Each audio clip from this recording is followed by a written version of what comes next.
Здраво, јас сум Теодор Симоновски, водител во 103, диџеј, колекционер на плочи, шеф и гезва.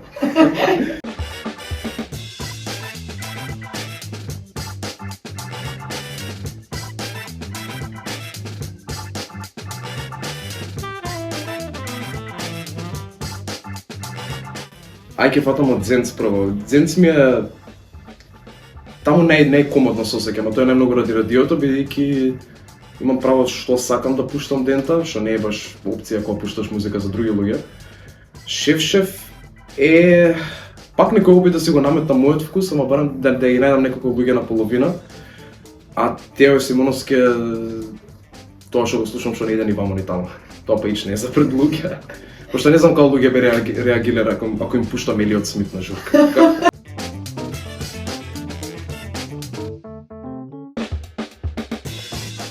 Публиката не е спремна, публиката е напета за дзензање. Бидејќи не знам, последнија година дена особено е поради одредени случувања и имаме недостаток на места кај што може да се дзенза.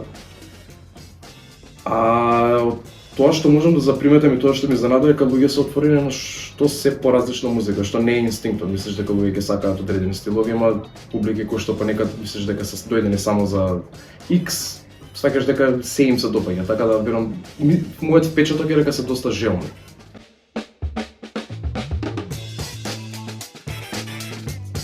Не знам, 103 можеби за мене е... Мислам, секој ќе го каже, представува само на потполна слобода на селекција. Не само од аспект на музика, туку од селекција на вкус.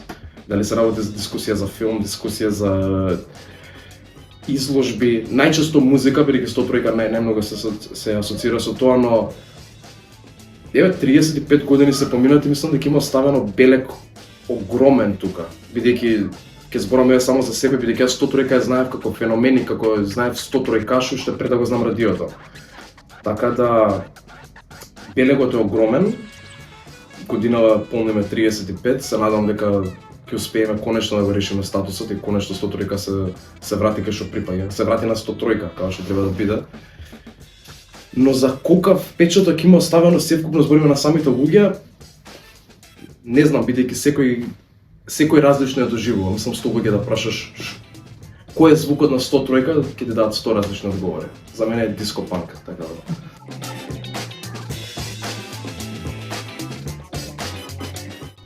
Дефинитивно на радио. Многу покомодно се осеќам на радио, бидејќи мене да ми е добра емисијата. Што не значи дека ако мене ми е добар сетот, дека на други луѓе ќе има добар. Така да на радио ти мораш да бидеш испланирано напред да сконташ што сакаш да прикажеш. Така да луѓе може да се вклучат да чујат, ако не им се доаѓа може да се угасат. И тоа толку не ти утича, бидејќи кога гледаш луѓе како сидат пред тебе друг муавет. Но да, би рекол покомодно се осеќам на радио.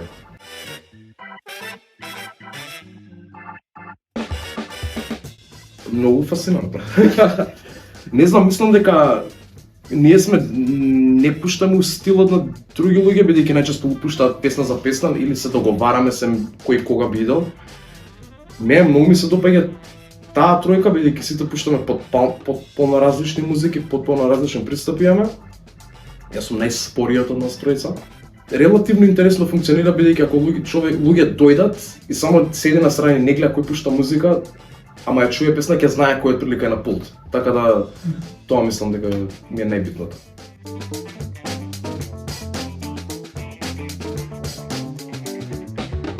Културата е средно жалосна. Немаме места кај што можеме бројден да купиме плочи. Од време на време кога ќе се случат настани, како например следната недела треба да е Record Store Day, кога многу ретко се случува да има настани каде што има музика која што е, мислам да не ме сватат погрешно, има музика на плочи тука, нема музика за пуштање толку многу. И од време на време кога најнаш ќе се случи да има поголем избор да купиш, ако настанот почне 12, ти треба да дојдеш во 11:20 пред да дојдат другите 10 диџеи што пуштаат на плочи да ги собереш сите.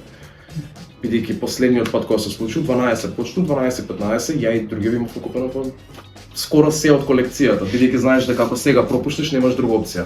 Но ми е драго дека повеќе луѓе пуштаат музика, бидејќи во споредба со дигитално нештото кое што плочи го нудат кои што го имаат над дигитално се многу малку. Нема толку многу предности кои што се очигледни. Предноста на пуштање на плочи според мене е дека барем си го развиваш начинот на селекторство.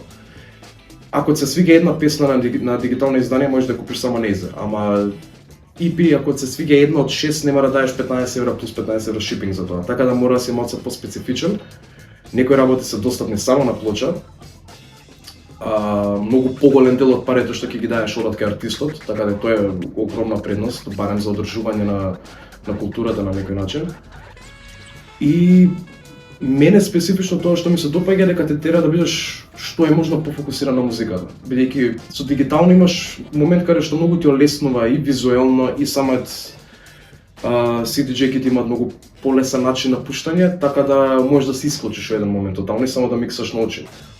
Што па не е толку задоволително кога ќе склопиш сето тоа. И да звучи добро на други луѓе мене не ми е, така да те тера да бидеш активен цело време. Така да тоа би рекол дека е најголема предност.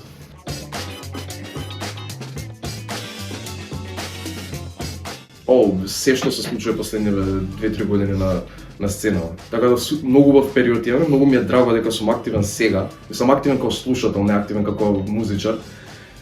Пред се. Највозбудливо. Не можам да одвојам, се знам се сите.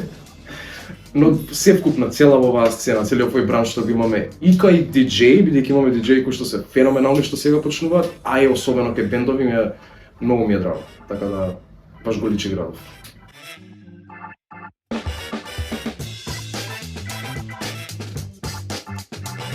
Не знам колку доаѓа баш, бидејќи на крај на денот тоа што го правиш е само пушташ туѓа музика.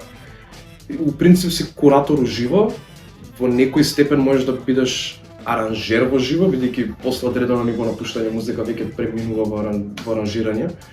Еве специфично ги знаејќи какви диџеи имаме, какви екипи, каква публика си имаат, мислам дека публиката која што иде на свирки и публиката што иде кај одредени групи на диџеи е отприлика иста. И барем нив кога ги прашам немаат разлика помеѓу едното и другото. Чисто бидејќи се дојдени тука да се забавуваат и можеби не е во наводници толку интелектуално, мислам дека на нив не им значи дека ова вреди помалку од ова, само им вреди на различен начин. Така да не знам, за мене се врзани едно со друго одредени стилови на диџејување и таа алтернативна култура ќе кажам.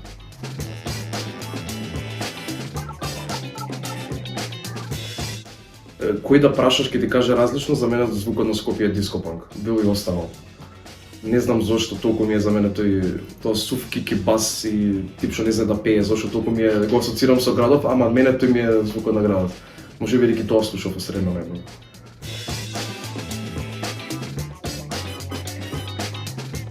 Тео вика да чуеш што слушав последно, што Тео вика да чуеш Елцеда, тоа сега ќе викам да го ги слушаат Елцеда, ама последно нешто што слушав ептен. Тео вика да чуеш лейблот Jack and Rex на Джо Youngman или Марио Фабријани, мој псевдонимот. Така да одличен рани 2000-ти Jack and House, Tech House, тоа ми е период фиксација.